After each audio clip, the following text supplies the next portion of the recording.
আমরা চাই এই রাজ্যে আমাদের দুটি আসন রয়েছে, একটি পূর্ব আসন এবং একটি পশ্চিম আসন। আমরা চাই এই দুটি আসনেও আমরা আমাদের প্রার্থীদেরকে বিপুল ভোটে জয়যুক্ত করে মোদিজির হাতকে শক্তিশালী করব, সেই সংকল্প নিয়ে ভারতীয় জনতা পার্টি কাজ করছে। আর কারা এই সার্থক রূপ দেবে? আমাদের হলে যারা আজকে পৃষ্ঠা প্রমুখরা উপস্থিত রয়েছেন, তারা তাদের এই কাজের মাধ্যমে আমাদের এই ভোটাধিকারকে আমাদের সুনিশ্চিত করতে হবে। যারা পৃষ্ঠা প্রমুখ ভাইয়েরা বোনেরা এখানে উপস্থিত হয়েছেন, আপনাদের নিশ্চয়ই নির্দেশ দেওয়া হয়েছিল যে আপনাদের সংশ্লিষ্ট পৃষ্ঠাটা এখানে আনার জন্য। কারা কারা এনেছেন একবার হাত তুলুন তো দেখি। কারা কারা এনেছেন? পৃষ্ঠাটা বার করুন, খুলুন খুলুন দিদি খুলুন, হ্যাঁ খুলেন এটা।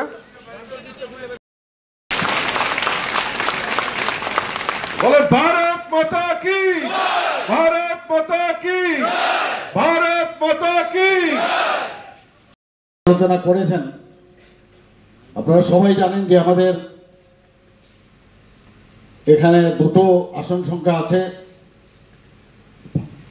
লোকসভার, তো তার জন্য যে দিনক্ষণ স্থির হয়েছে, একটা হচ্ছে 19শে এপ্রিল পশ্চিম আসনের, আর আপনাদের যে পূর্ব আসনের দিনক্ষণ ঠিক হয়েছে 26শে এপ্রিল। এটাকে সামনে রেখে আমরা অনেক আগের থেকে আমরা কাজকর্ম শুরু করেছি।